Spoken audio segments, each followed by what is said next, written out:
Hi, students. How are you doing? Welcome to Nine Sim, and thank you all so much for all the love and support. Hope you all are doing great.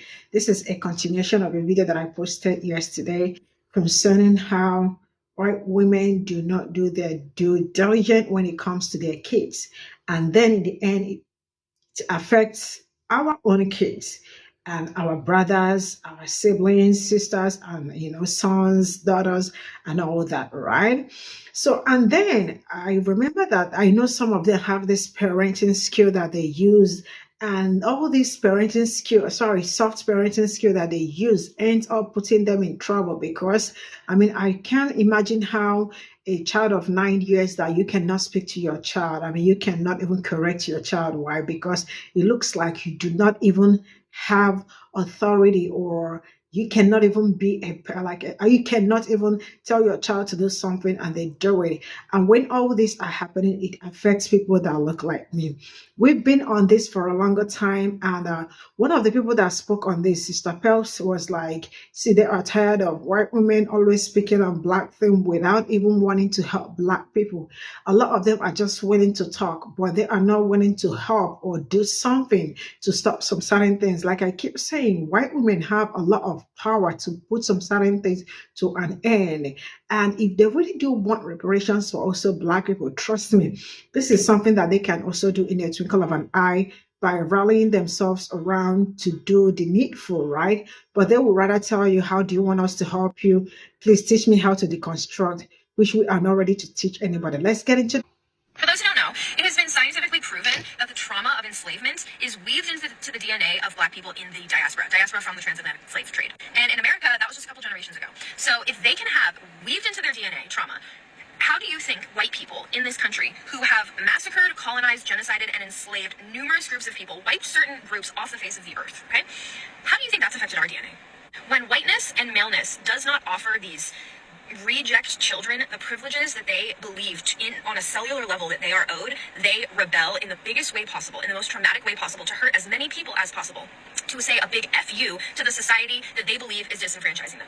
It is a pathology, it is psychological, it is social, and it is historical. The first school shooting to ever happen happened in the United States, of course, and it happened in 1853 in Louisville, Kentucky. The victim was a teacher, and the perpetrator was found not guilty. Let's get started and learn something new. Historical is right. Behind me is a list of all the school shootings that have happened since the 1800s. You can pause to read some of these stories. If I let this go on until the 1940s, this video would be 5 minutes long. I'll put a link in the comments so you can read about the school shootings and the motives behind them. But we're going to talk about one particular school shooting that happened in 1853. We got to take it on back to 1853 to Louisville, Kentucky, where a teacher named William H.G. Butler was teaching his students, and two gentlemen came in demanding to speak to him. Their names were Matt and Robert Ward, and they approached Mr. Butler saying, I have a matter to settle with you. Some words were exchanged. Witnesses were trying to peek here and there. Ward called Butler a damn liar, and then Robert reached for a Bowie knife, and there was some movement and some hustling. Kids were hiding behind Mr. Butler. Matt Ward had concealed a pew-pew in his coat pocket, and he brought it out and shot Mr. Butler directly in the chest.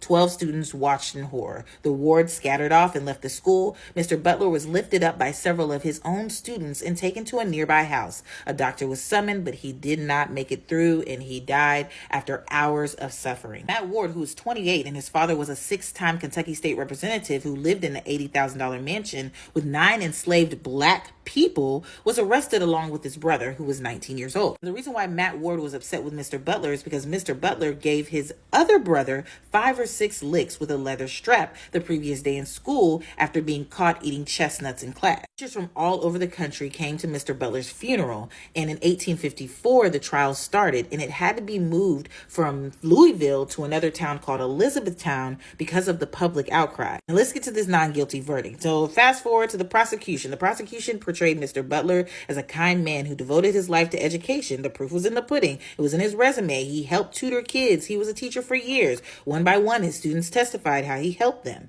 Now we're going to get to Matt Ward. Now Matt Ward, the morning of the shooting, decided to buy 2 self-cocking pew-pews the morning of the shooting at a local gun store, and it had a history of violent threats and angry letters to teachers. The prosecution ended with the fact that it was impossible that Mr. Butler would try to fight him because Mr. Butler could not make his hand into a fist because he had a childhood injury that caused him to have to keep his hand straight. Now, the defense argued, well, Matt Ward was a Harvard graduate, a young author, and was peaceful, gentle, and kind. And like Butler, he suffered from infirmity, rheumatism, which caused him to have a crutch in court. The defense called some 70 witnesses, including 2 sitting members of Congress, for Matt Ward. In a weird revelation, they found out that Mr. Butler had been a private tutor for the Ward family for years. And the trial was a mess too. People were fainting at the stand, crying, weeping. Folks were blaming kids about lying. They saying they was being bribed. It was just a mess. Now, fast forward to the closing argument. Now, Mr. Ward's lawyer said he had shot in self-defense and that the blood that flows in his veins has come down from those noble pioneers who laid the foundations for the greatness and glory of our state. And in April 1854, the jury issued its verdict. Not guilty. When that verdict was handed down, the town went crazy. They literally ran the Ward family out of Louisville. A mob approaching 8,000 people burned Ward and his defense team in effigy outside the Ward mansion. Windows were broken and the mob threatened to put the torch to other buildings. Ward was eventually forced to escape to Arkansas to live on the family cotton plantation. Here's what a newspaper clipping had to say about Mr. Butler. He fell by the hand of violence in the presence of his loving pupils, a martyr to his fidelity in the discharge of his duty. In a weird turn of events, less than 10 years later, Ward was walking out of his plantation, and he saw a group of Confederate soldiers raiding his land and trying to take his enslaved people. When Ward ran out to stop them, he was wearing a blue coat, which might have made them think he was a Union soldier. He was killed by a bullet from a gun. I hope you learned something new. For those who don't know, it has been scientifically proven that the trauma of enslavement is weaved into the DNA. To the commentator that took the stitch of that woman's video, first and foremost, I'm tired of you people keep on speaking for us. Don't speak for us. If you cannot try to write a letter to Congress, to the federal government, write petition or boycott or make a petition for us to get reparations, then we don't want nothing from you. Okay? And that's the problem. Everybody keeps on listening to stitches of their bullshit. Psychological, then the native indigenous can say the same thing too.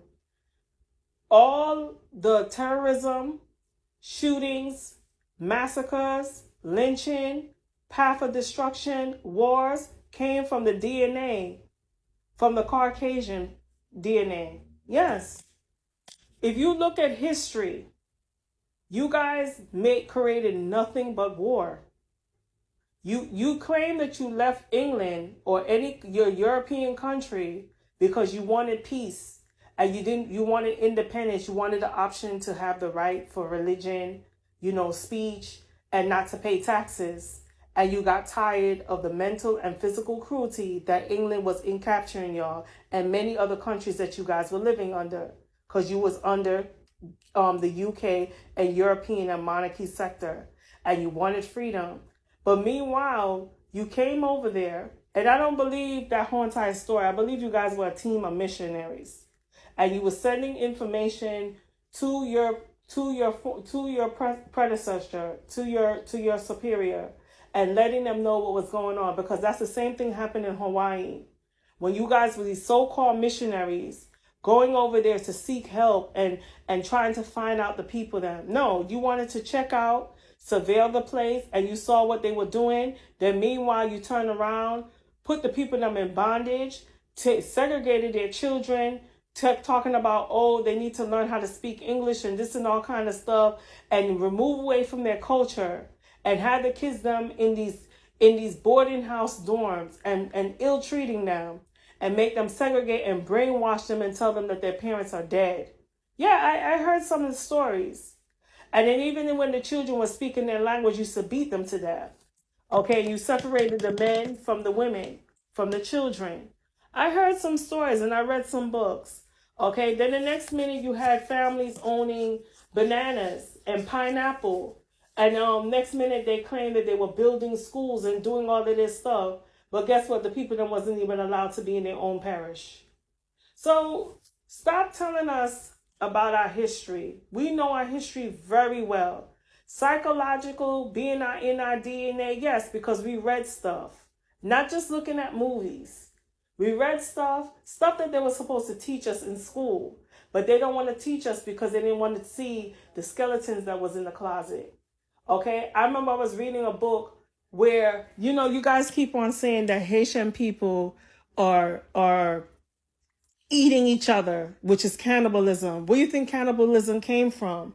If you go back to the colonial time, okay, I even did a research one time when I was doing my book called The Divine Has Risen, Our Ancestors Are Calling You. I was reading a book where the book was telling me they were literally, if they had a promising slave, like somebody like Nat Turner. You know why you can't know what Nat Turner's body is? Because y'all turned around and chopped up his body, amputated it, okay? Contaminated, and then you turned around and they boiled the body and they ate it. You need to read the book.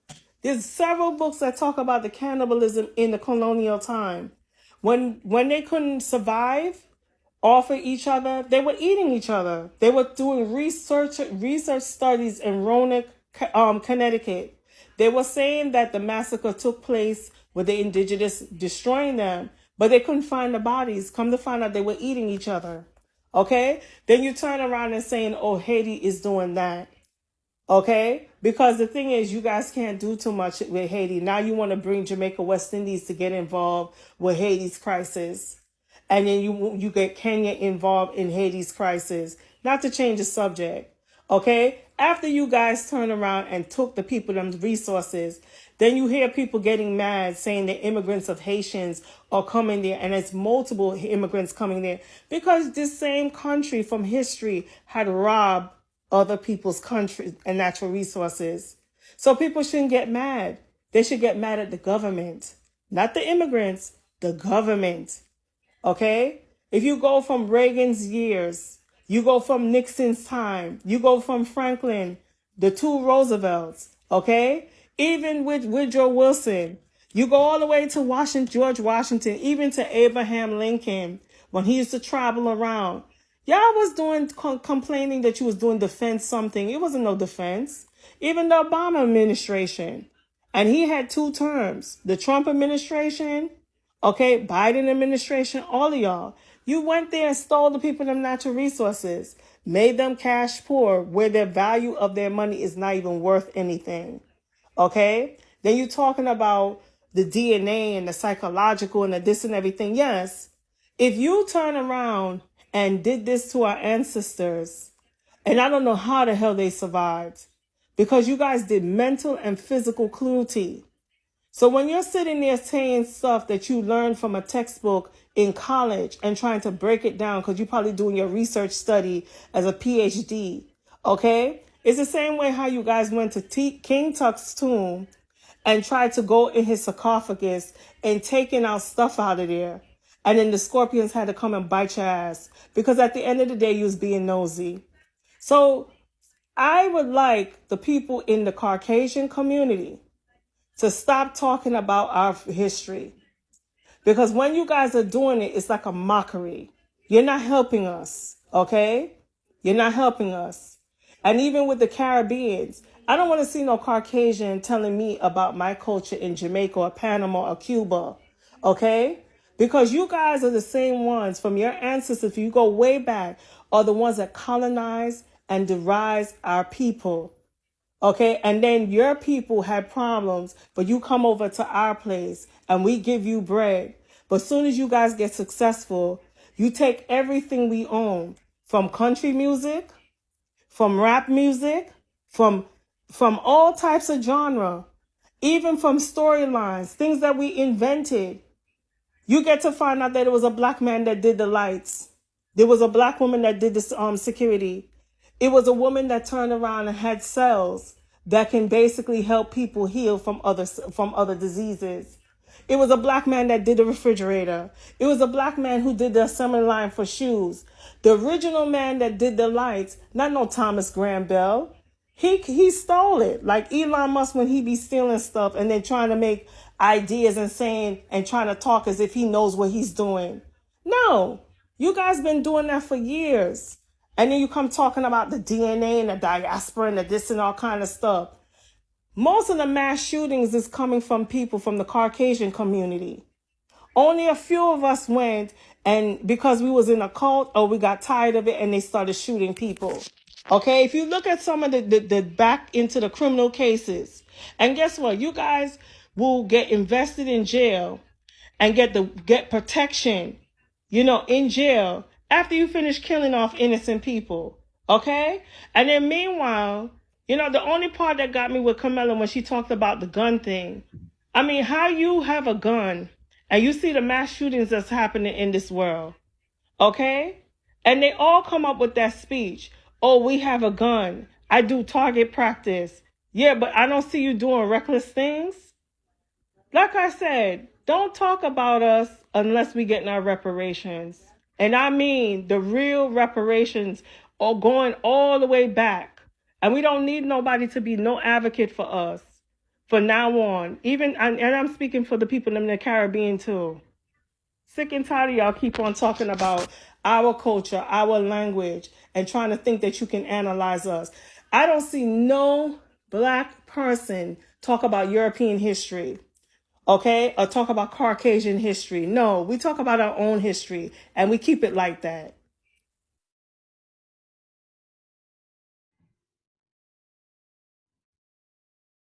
So this is all I got from this video. You all remember that I posted something like this yesterday and the conversation continued. I really do not blame anybody because most times it looks like some of them only just want to talk for talking's sake. The majority of them are not willing and ready to come out to probably help black people get what they are supposed to get and the rest of it. We've been on this. I mean, I think like literally every month there is always a pew-pew, and it's always people that look like this, right? Like I keep saying, people that look like me do not get a lot of time to grow up, especially the kids, because they can't even do anything without being profiled or without being stereotyped or without being giving that bombastic side eye, especially when they are on the street and all that. I mean, this is something that they are going to deal with for the rest of their lives because of just their skin color and all that. Some people have it in a platter of gold. When I say in a platter of gold, in a whole platter of gold. Why? Because then no matter what they do, they still have this PDL. I don't know, they always get pity no matter what, It's just like what happened, like the shooting that happened. And what I started hearing was that, he's just a small boy and innocent. I mean, he was just a small boy. He's just a baby, And people that look like me are the ones suffering it because eventually it's going to touch people that look like me, right? I mean, he is a baby. A baby shouldn't be handling pew-pew if only you know what it means to be a baby. And I also learned that the aunt was saying that, how can they try that little boy like an adult and all that? And they did not even bother asking about how the people that that were affected by what happened, how they are faring or how they are doing. Just to tell you how selfish some people are. Like Sister Black Pearl said, the truth is that some of them are just so ready to just talk about Black people's history without being ready to, to help out or talk about it. Like, let me tell us something. The truth is that if white women really do want to help Black people with reparations and all that, this is something that could happen in a twinkle of an eye. I mean, like the way they tell you, I am with Black people, I am this and that. It's just, sometimes I feel like it's just word of mouth that they say and they do not mean it, because if they really do mean it, they would absolutely come out and help Black people speak up, and it is going to happen within within a short period. But they are not interested in that. They just want to come out and talk for talking's sake for those that want to talk. So I am also I am with her. I mean, you all really can help out. Just stop talking about us if you all are not going to help. We speak on reparations and all that. I see a lot of them always saying that, can you people teach me how to do this is deconstruction and how to do it. See, the truth is that we cannot teach you how to deconstruct and all that. You know where you are lacking, you know where you are doing, you know where you are doing bad and all that, and you can help yourself or still go do research, because we cannot help you out. And like she said, I keep emphasizing on that. It's either you all are willing and ready to help, or stop talking about Black history, because you all can do better by coming together to like educate and also train your kids very well. Because I do not see, I think they just have this soft parenting, that a son will be smacking, or a child will be smacking the mother, and the mother is not going to say anything, and that is how it starts. Like, can you imagine not being able to talk to your 6 years or 7 years old child, and like, what are you parenting? What are you doing? They say it's a soft, or whatever parenting. I understand that it's okay to be very soft, especially with kids, but to an extent.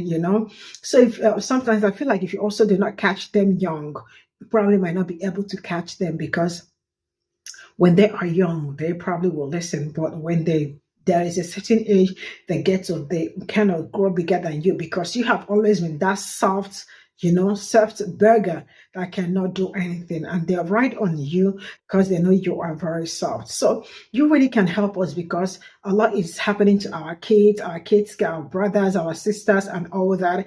They go out, they don't come back. I remember seeing a video of a young lady that came out to talk about the nephew or the cousin that just left, and all of a sudden they saw him in the bush hanging, and he is so young. How did he even think of going to the bush to do something like that?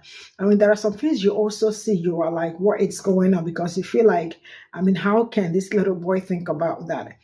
So a whole lot is happening to our brothers, our children, and all that. Sometimes we feel like they are not safe. So you already can do better, especially with your parenting, because it's really been a hell of a time. Like recently, so many mass PPN and all that. That's all I have to say. See you all in my next video. Bye for now.